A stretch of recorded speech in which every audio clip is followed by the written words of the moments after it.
Chapitre 9. La bibliothèque. La bibliothèque se trouvait à l'étage, à gauche des escaliers. C'était une pièce au plafond orné de médaillons bleus et rouges, avec deux belles fenêtres, l'une donnant sur la cour de gravier, l'autre sur le jardin. Elle était tapissée d'étagères bourrées de livres. Chacune portait une plaque de cuivre spécifique. Histoire, médecine, géographie. Un divan en peau de buffle, un piano sur lequel étaient amoncelées des revues de toutes sortes, et deux petits fauteuils pivotants inconfortables complétaient le cadre. Les trois enfants se mirent en quête des livres mentionnés par Nestor. Ils sont sûrement sur celle-ci, décréta Julia tout de go. Qu'est-ce qu'il y a d'écrit? Paléographie. Et qu'est-ce que ça veut dire, paléographie? En grec, paléo signifie ancien, d'où le mot paléolithique. Quant au mot graphie, il signifie écriture, si je ne me trompe pas. Rick et Jason la regardèrent d'un air épaté. Le premier se mit sur la pointe des pieds et attrapa un gros volume intitulé Dictionnaire des langages oubliés. Des dizaines d'images et de symboles y figuraient, retraçant les anciennes formes d'écriture.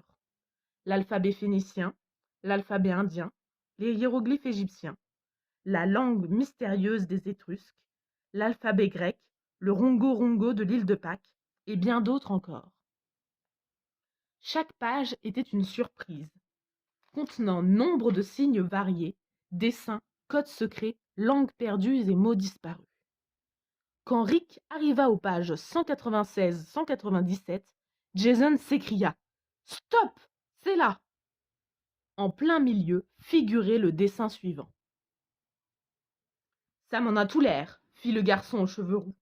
« Qu'est-ce qu'il est écrit en dessous ?» Rick lut à voix haute. Il s'agit des 45 mystérieuses figures peintes sur ce qu'on appelle le disque de Phaistos.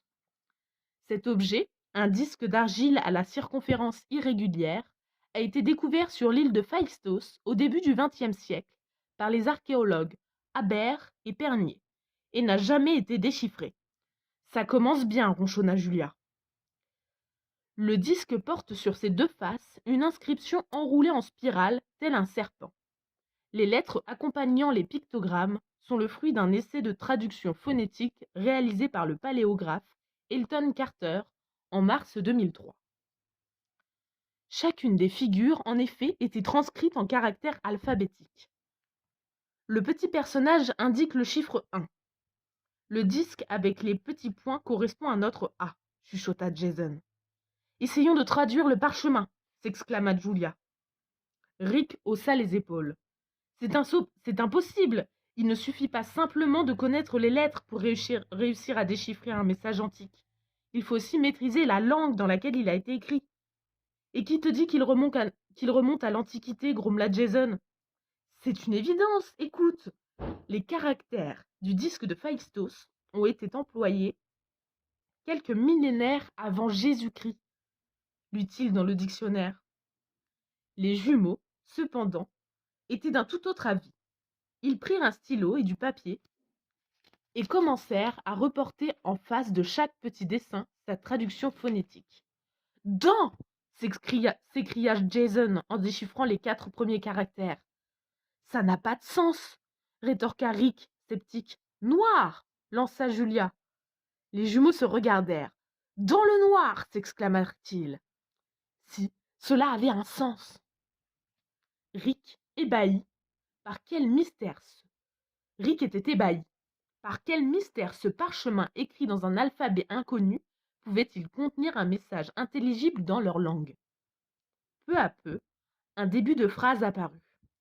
Dans le noir de la grotte, tu peux utiliser. À ce stade, le stylo tomba en panne. Zut, s'emporta Jason en le secouant furieusement. Va en chercher un autre, ordonna-t-il à Julia. Vas-y toi-même. Je ne sais pas où ils sont rangés.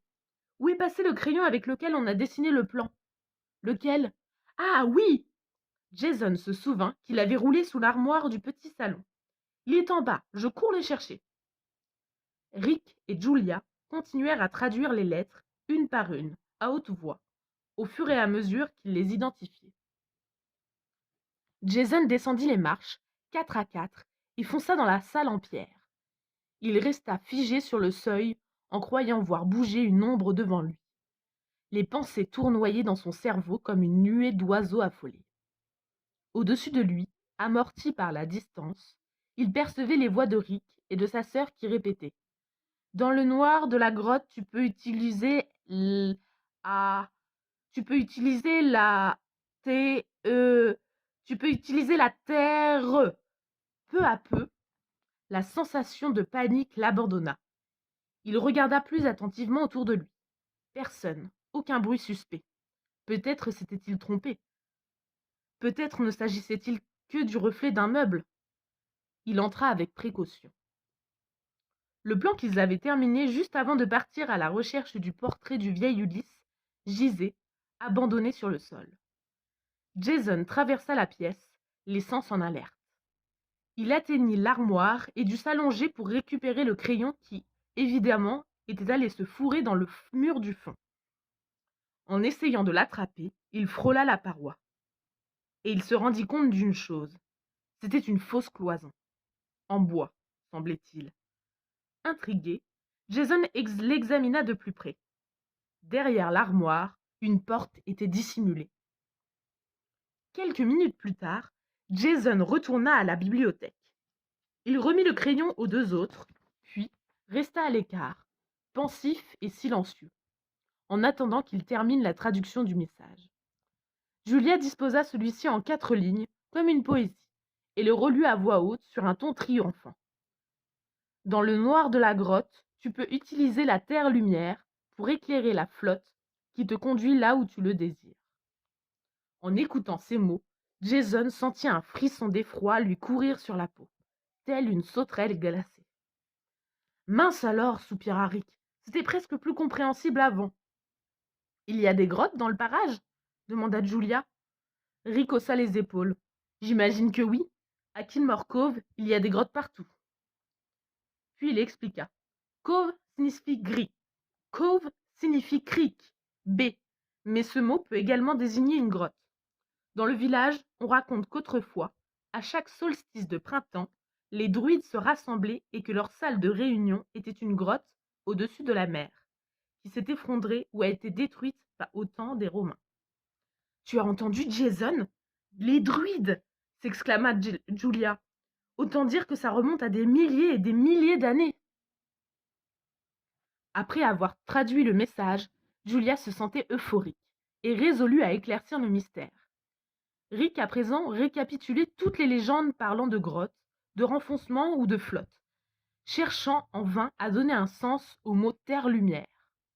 Jason, en revanche, l'infatigable inventeur de mystères et de mots inexistants, se tenait appuyé au piano, l'air pensif, comme abattu.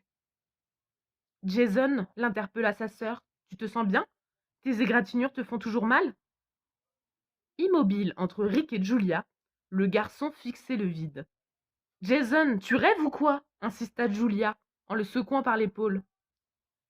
Les yeux du garçon se ranimèrent, comme des billes de couleur dans une boîte. Il regarda Julia. Qu'est-ce qu'il y a? Il dort debout, ma parole, fit-elle en s'adressant un clin d'œil à Rick. Maintenant qu'on doit résoudre un authentique mystère, mon frère a décidé de piquer un roupillon. Elle appuya presque méchamment sur le torse de son frère.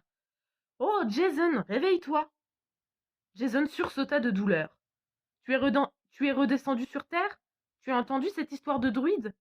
Oui, oui, marmonna-t-il, la main sur son t-shirt. Sauf que les druides, d'après Rick, jadis, quelque part à Kilmore Cove, il existait une grotte où les druides tenaient leur assemblée. Elles auraient été détruites à l'époque des invasions romaines. Jason secoua la tête. Non, c'est faux, elle n'a pas été détruite. Qu'est-ce que tu en sais, toi? Je le sais parce que, aujourd'hui, quand j'ai regardé dans le creux de la falaise, je l'ai vue.